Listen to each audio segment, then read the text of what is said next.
A'udzubillahi minasyaitonirrajim. Bismillahirrahmanirrahim. Assalamualaikum warahmatullahi wabarakatuh. Waalaikumsalam warahmatullahi wabarakatuh. Abang kakak yang yang dirahmati Allah, alhamdulillah siang hari ini saya bersama salah seorang guru saya. Nah, salah seorang tokoh juga yang akan sharing-sharing sama kita kepada seluruh abang kakak bunda sekalian. Jangan sampai tidak nonton sampai selesai. Mau tahu siapa yang bersama dengan saya? Ini namanya Ustadz Riza Zakarias. Beliau dari Bandung, kebetulan lagi silaturahmi ke Pontianak. Ingin tahu lebih lanjut apa kegiatan beliau? Yuk, sama-sama kita persilahkan kepada guru kita untuk memperkenalkan ini. Silakan, Ustaz. Assalamualaikum warahmatullahi wabarakatuh. Masya Allah, alhamdulillah, bersyukur kepada Allah Subhanahu Wa Taala bisa jumpa dalam media ini ya. Betapa beruntungnya saya bisa silaturahim bersama dengan guru saya, saudara saya, Bang Imam Mutakin, dan mudah-mudahan Allah memberikan keberkahan buat kita semua. Salawat dan salam Allah limpah curahkan pada Nabi kita, Nabi Muhammad SAW, keluarganya dan seterusnya, dan mudah-mudahan kita pun turut ada di dalamnya insyaallah. Saya Riza Zakarias, founder, owner dari Syamil Group. Salah satunya adalah ada Syamil Quran. Dan alhamdulillah ini saya nggak tahu nih mau diapain nih sama Bang Imam. Jadi seru duduk ikut, nah ngobrol-ngobrol, ya boleh ayo. Itu Bang Imam ya. Siap. Insyaallah. Jadi beliau punya pabrik Quran, insya Allah akan jadi pabrik Quran yang terbesar di Indonesia bahkan dunia. Nah, kita doakan ya kawan-kawan. Tapi yang hari ini jadi pemilik pabrik Quran, kita mau kulik-kulik dulu, kita mau tanya, Ustadz, ada nggak kisah tentang angsuran? Nah, jadi ngorek-ngorek luka lama. Iya, jadi dulu gitu ya. Berarti Lama sekali. Alhamdulillah sekarang tidak begitu. Tapi dulu sebagaimana pada umumnya pengusaha, Bang Imam. Jadi pada umumnya pengusaha, dan itu pakem itu juga yang saya pahami, bahwa namanya instrumen untuk membesarkan bisnis yang paling apa ya istilahnya ya, paling bagus. Jadi secara perhitungan, analisis itu dianggap memang salah satu instrumen untuk membesarkan bisnis itu ya dengan cara memakai modal dari bank. Itu. Nah, dari Bang Imam, dari bank ya. Bahkan kami pernah itu dengan alasan memang saat itu bank syariah belum ada, ya, maksudnya yang memiliki kapasitas bisa membiayai di angka yang kami kejar, karena waktu itu kita mau beli pabrik, mau beli lahan dan pabrik di perkantoran, terus angkanya bank syariah belum ada. Jadi alasannya nih hujan, darurat, ya. Kita sempat nyebrang ke bank konvensional, ya, dan luar biasa, keren banget, hancurnya. Kalau boleh tahu nih, seberapa besar waktu itu? Waktu itu tuh kita, itu kan tahun berapa ya?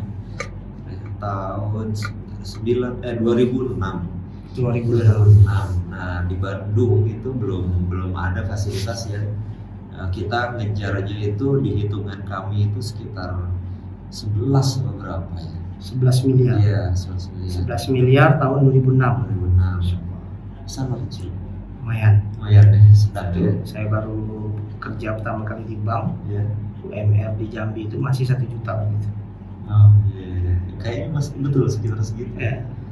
Nah itu segitu di Bandung nggak ada. Jadi yang bisa memfasilitasi hanya bank Konvensional. Jadi akhirnya kita alasan itu masuklah ke sana.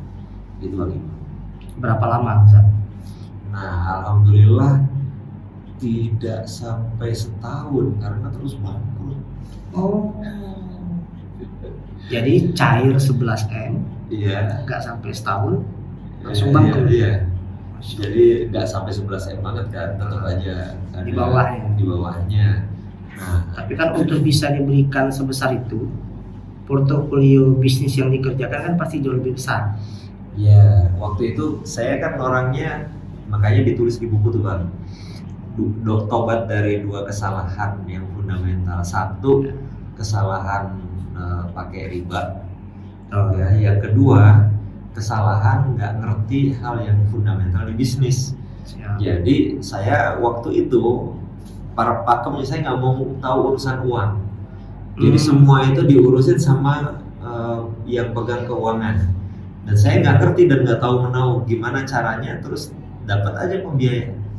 Oke. Jadi sudah ada tim yang ngurus. Dan saya tidak ngerti apakah itu ada kaitannya dengan portofolio. Yang jelas cuma proyeksi yang saya tahu. Iya. Bahwa proyeksinya ini bisa bayar dengan proyeksi sekian, tapi namanya proyeksi, baru rencana. Jauh panggang dari api. 11 M itu dipakai untuk beli aset atau gimana? Betul, jadi ada untuk beli pabrik, ada untuk mesin juga, ada untuk memperbaiki bangunan dan nambah bangunan gitu ya, karena kan office-nya segala macam ya. Kemudian juga ada untuk modal kerja.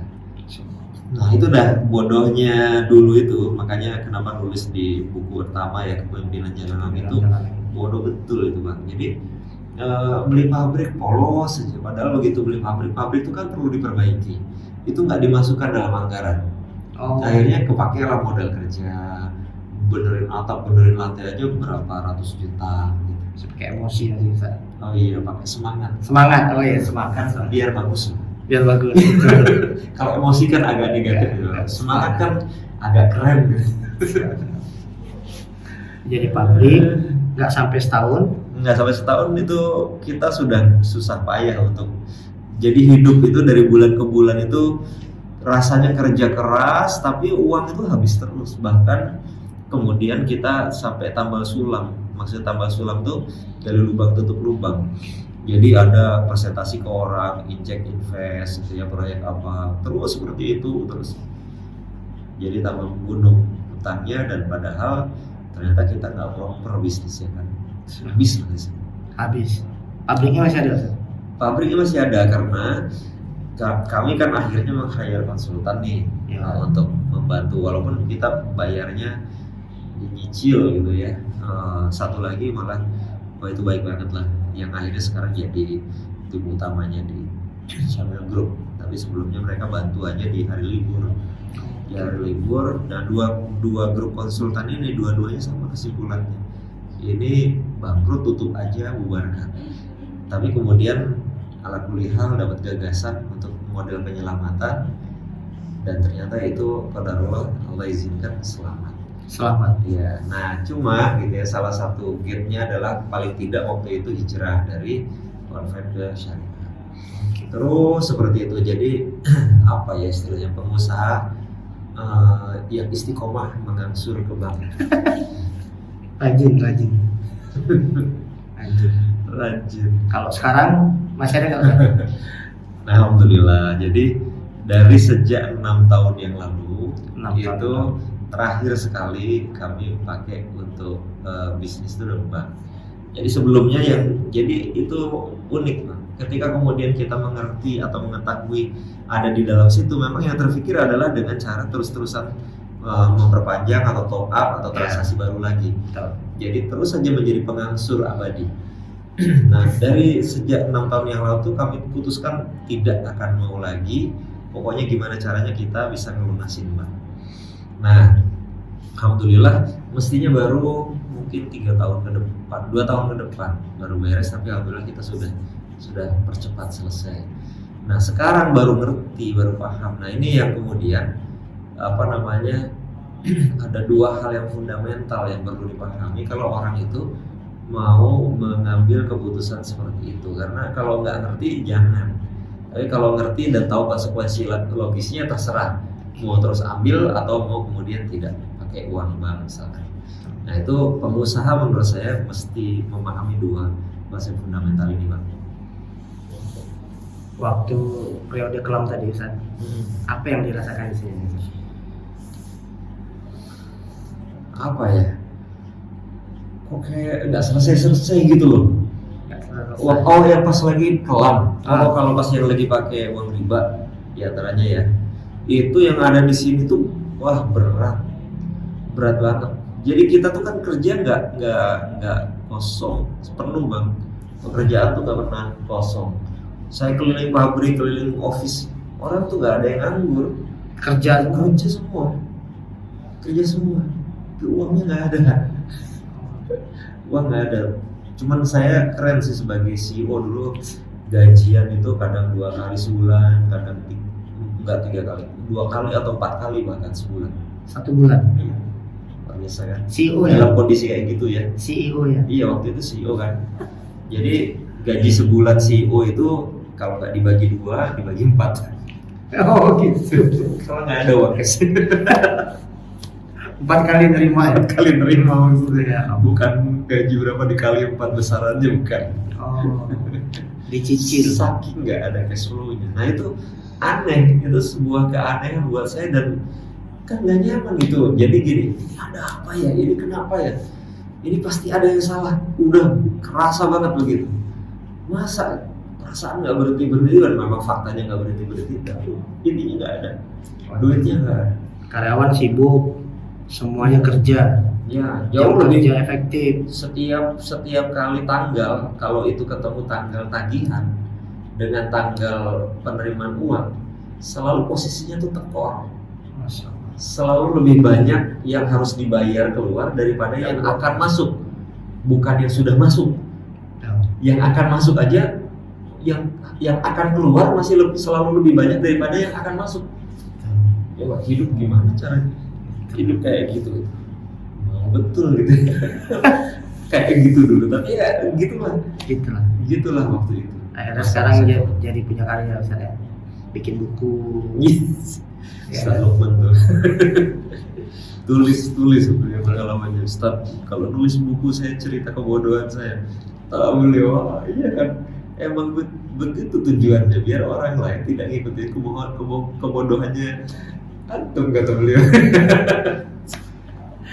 Udah pasrah, akhirnya ditulislah buku. Titik baliknya tahun berapa Ustaz? Selesai dari kisah angsuran tadi. Kalau kesadaran itu tahun 2005 itu. 2005. Iya, 2005. Ya 2005 berarti kan dia 6 tahun lebih sebulan lah sekarang ya. 2015 maaf ya, 2015. Jadi kesadaran ingin tidak di situ sudah lebih lama, tetapi masih terjebak dalam situasi yang tetap harus pakai bank walaupun dengan bank syariah ya, sudah tidak lagi pakai bank konven waktu itu. Nah, titik baliknya sudah jauh lebih lama, cuma kemudian berazam untuk enggak, saya memilih, kita memutuskan untuk mengembangkan bisnis tidak lagi pakai utang. Nah itu dari situ. Dan ternyata betul banget tadi 2 fundamental itu. Muslim harus tahu ini Bang. Sebutin boleh. Yang pertama hutang. Jadi kaidah basicnya hutang itu kalau secara hukum dia tidak haram. Tapi kaidah basicnya hutang itu kalau sangat terpaksa sekali, darurat, terpaksa, kondisi memaksa kita, bukan kita memilih untuk memaksakan kondisinya. Kondisi memaksa kita. Bukan kita maksa kondisi. Oh, saya pengen berkembang bisnisnya, tapi harus pakai hutang. Nah, kita maksa berarti kan? Nah itu terbalik banget. Jadi kalau kita paham kaidah esensinya untuk mengembangkan bisnis kok utang, apa urgensinya? Kalau kemudian seorang kepala rumah tangga atau pebisnis nggak ada duit, bener-bener nggak ada duit, istri anak nggak bisa makan, udah nggak ada duit nih, nggak bisa makan, masa nggak bisa makan? Karena betul-betul nggak ada duit. Nah itu kan beda. Untuk bertahan hidup ya terpaksa. Satu ayat yang paling panjang aja kan itu udah kayak warning. Ayat terpanjang hutang. Al-Baqarah 282. Nah, yang kedua, ternyata kalau dihitung pun boleh nggak sih ini? Boleh.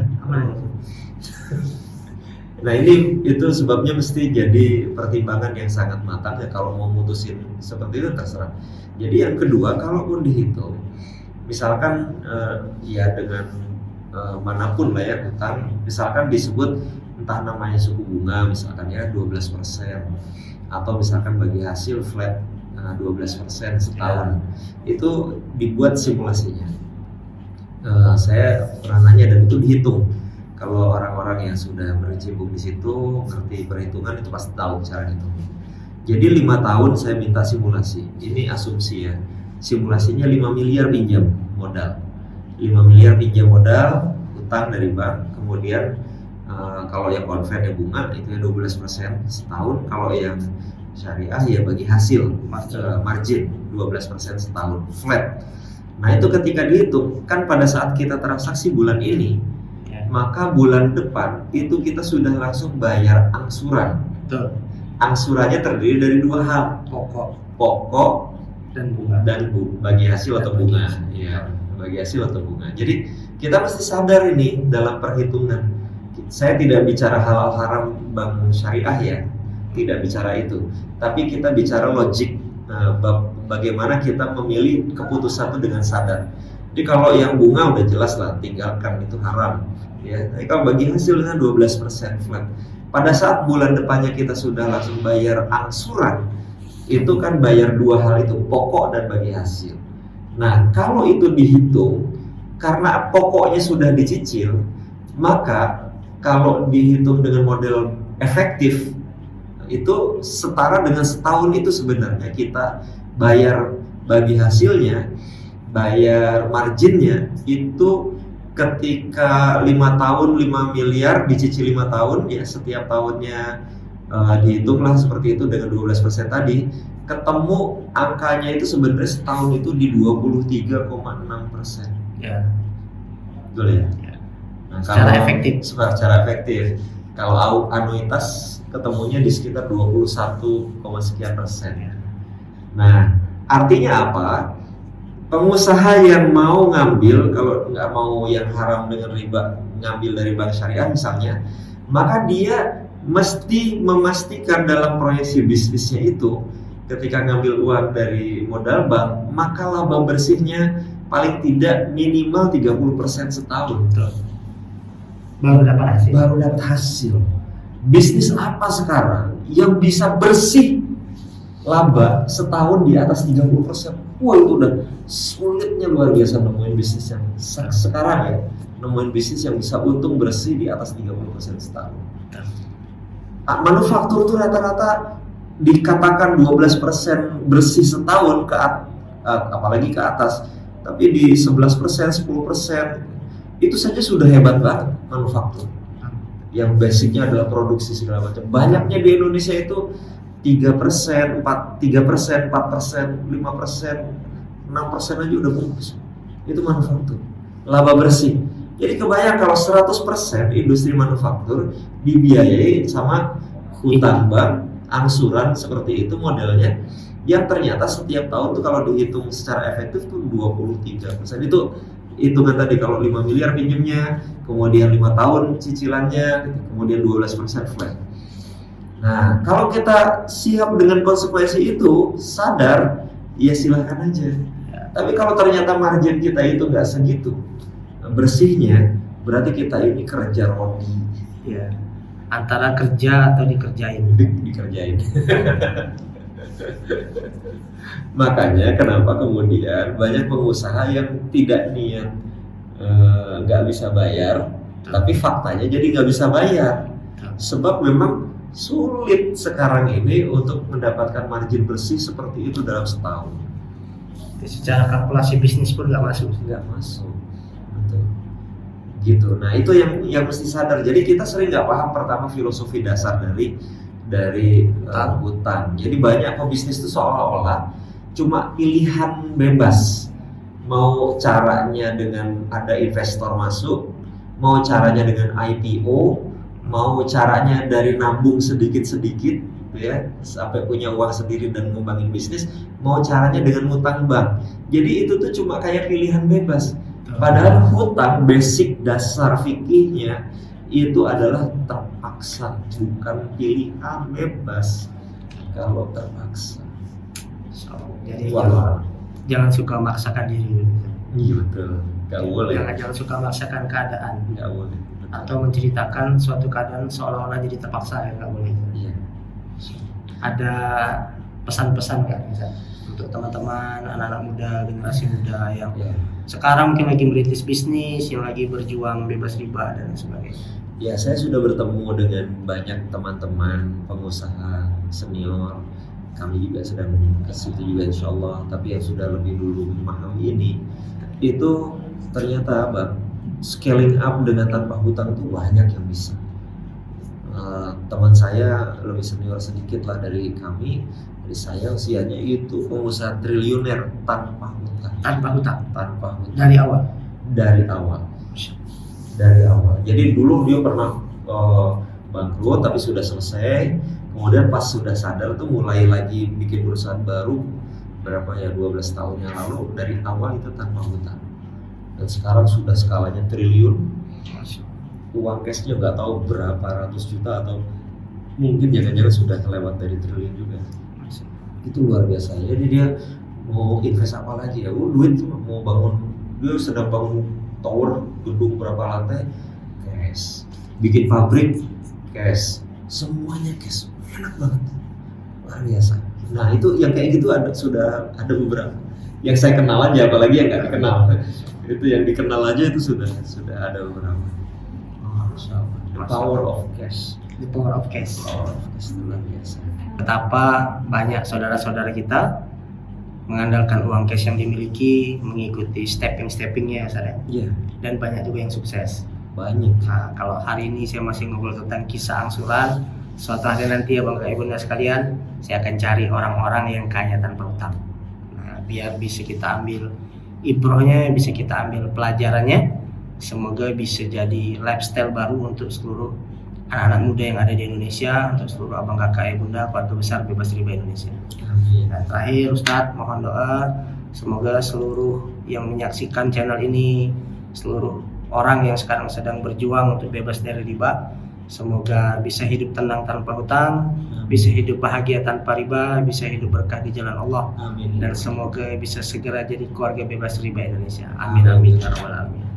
Demikian diskusi siang hari ini, yang baik-baik datang dari Allah, yang kurang baik saya mohon maaf. Semoga banyak diambil pelajaran dari kisah beliau. 11 miliar tahun 2006. Nah, bayangin harga emas waktu itu berapa. Masya Allah. Barakallahu fikum, billahi taufiq wal hidayah. Assalamualaikum warahmatullahi wabarakatuh. Waalaikumsalam warahmatullahi wabarakatuh. Terima kasih Ustaz, sama-sama.